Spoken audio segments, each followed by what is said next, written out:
complicated. Oh, I think we lost them. Yeah, I don't see any out there now. Wow, I never knew parts of Parts Unknown were zombie infested. It's a good thing I've been watching Walker Zombie Survivor so I can survive this. Yeah, you're not from around here, right? No, I'm not. My name's Sir Robin. Roy D. Lightning. Roy D. Lightning. So I'm from Parts Unknown too. Are you?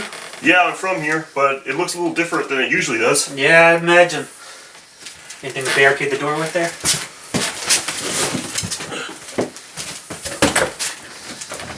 None have followed us, but it looks like we might be here a while. Alright. Whew. So, maybe we should do something to pass the time. Yeah, what do you want to do? I got some wrestling DVDs here. Are you into that? It's a zombie apocalypse. There's no electricity. Oh, yeah, that's right. Oh, I've got some games here. I'm a big fan of these. Have you ever tried Gizmo's Great Escape or Cthulhu Dice? I think I saw some guy show those on some kind of web show or something once. They're not very long. We're going to have to be here for a while. Maybe we should save them for like later on. Oh yeah, that's a good call. Oh, ooh, there's just the one. Zombies from Twilight Creations. It's pretty fun. You want to check this out? Yeah, okay. Perfect.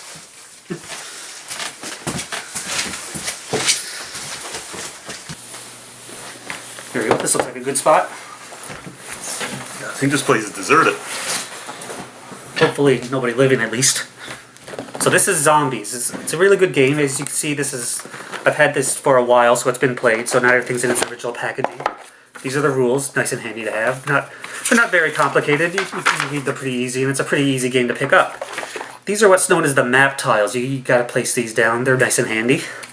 And also, these are the zombies. You have the zombie dude and what's known as the zombie babe. I recommend buying a bag of these. You can actually buy more zombies separately. In the big multiplayer games, you could run out of these pretty quick. They're also very good for customization. A lot of people are into that too, and I've seen some very nice looking ones online. Also, these are very important. I put them in their little Ziploc baggies just to keep them from getting lost. These are known as the bullet tokens. They're what you use for ammunition.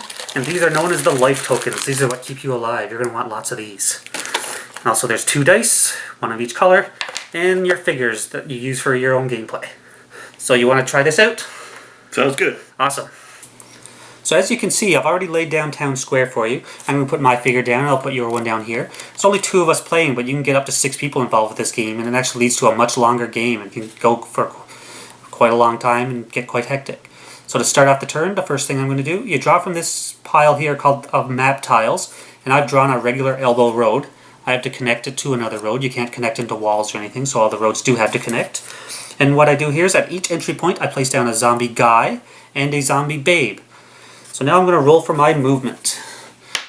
I rolled a 6. That's pretty good. I can't go very far yet, but I'm going to move myself this way. And now I'm in combat with a zombie. This is where the fun really starts. So now I have to roll a 4, 5, or a 6 to kill that zombie, which I did not. In the case of where that happens with a 1, I'm going to choose to use a life token. I lose 1 life, and then I can re-roll again. I'll do that now.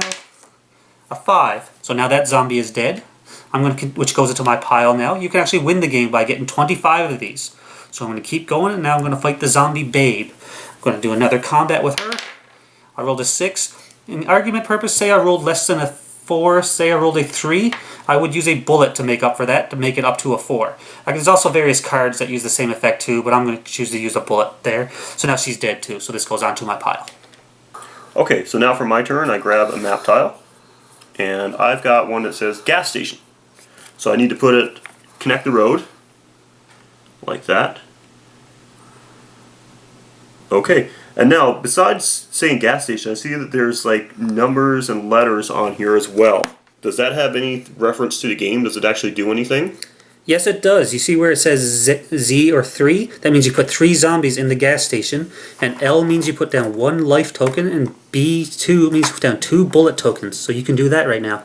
Okay, so, and the zombies, did you have to go in the building? Because I see that the gas station, the actual gas station part of the map looks like it's a certain area. In this case, yes they do, but they can walk in and out of the building through the doorway, just like you can go in and get those tokens that are there. Okay, I need to put some tokens in, which was 2 bullets. 2 bullets, yep. And they can go on any square on the map, or do they have to go in the building? They go in the building. Okay. Like so. Okay, so now you can take your movement. Okay, so I need to roll. So I've got a 4. So I'm going to head in the direction of the gas station. 1, 2, 3. Now, I need to fight a zombie. Yep. I've only got a 1. So what I'm going to do is, like you, use a life token. And roll again. I've got a 2. So what I can do in a case like you explained it to me, I could use 2 bullets now to make it a 4. Yes. That's right. And so that means I killed a zombie. Yeah, now you get that life token back because where you were on that token, on that square. Okay. And now I take the rest of my movement. And so anytime I land on a square with a zombie, I have to fight it. Yes, every time. Okay. Now, I've noticed that one of my cards that I have, that it actually says that I can use it at a gas station. And it says Molotov Cocktail. Let's take a look. So this is the card I was talking about that I have. It's called Molotov Cocktail. And it says basically that I can use it once I reach the gas station. Yeah, that's what's known as a weapon card. They're pretty handy to have. Now that you're in the gas station, you can use that and put it in front of you and have the advantages that it contains. You can do that. Those are called the weapon cards. Well, you also have various event cards that you can use for various effects, as you can see by these ones I handed to you. What I'm really liking about these cards is the artwork. Very detailed, depending on what you have.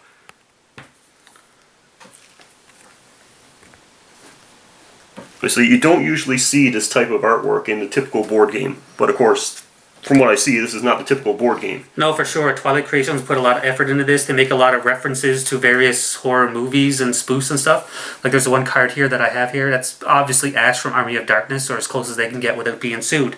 They actually look pretty cool, and it's actually really nice to see these references put into this game. Obviously. So anybody that's a fan of the zombie genre or horror genre in general is going to get these references. For sure. So now before your turn ends, what we would do now is you actually have to roll a dice to decide how many zombies you would move. So you could do that now. So you move 3 zombies. There's only 2 on the board, so that should be easy. So which ones would you like to move? Okay. Well, how many spaces do I move in? Do I move They only one, move 3? 1 square each. The zombies are very slow moving. Okay, so I can move each zombie 1 square. Yes. So I'm assuming I should move them away from me. Yeah, you would want to do that. Usually it actually ends with a lot of screw-overs to your opponent by trying to move them towards him, but I'm a bit far away, so that's hard to do right now. But now they're in my path, so that's one thing. So now that it's my turn again, I'm going to draw a map card. If I happen to have used an event card, I would draw another one of them, but I still have all 3 of mine. But when it's your turn, you'll get to draw them. So what I drew now, I drew the helipad. That's a very important card. What I do now is I hand this to the player with the least amount of kills, and they get to place it. That would be you, seeing you only killed 1 zombie so far, and I've killed 2. So where would you like to put it? Okay. And it has to be connected to a road. Like this would be the same as any map tile? Yes, it has to be connected to a road. It can't be attached to a wall. We have to be able to get to it. Okay, so I'm going to put it over here. Okay, now that that's down, you would place 9 zombies on front of it. It does win you the game to get here, and you actually have to earn your wins in this game pretty much. So now, as any player would, once the helipad is out, you roll your dice. I only moved 1, so that's pretty bad. I would try to make it to there. You have to make it all the way to the center square. You have to kill any zombies you encounter on your way. Once you make it to the center square, you win the game that way. So it looks like anybody that enjoys the zombie genre in general would have a lot of fun playing this game. I think I'd enjoy it a lot. Well, it's a very good game, and luckily there happen to be a lot of expansions out for this. They're up to 9 right now, and I believe a 10th is on the way, and they all add a lot of variety to the gameplay and a lot of different rules, and I look forward to reviewing these at a later date. What was that? It sounded like something came from the window.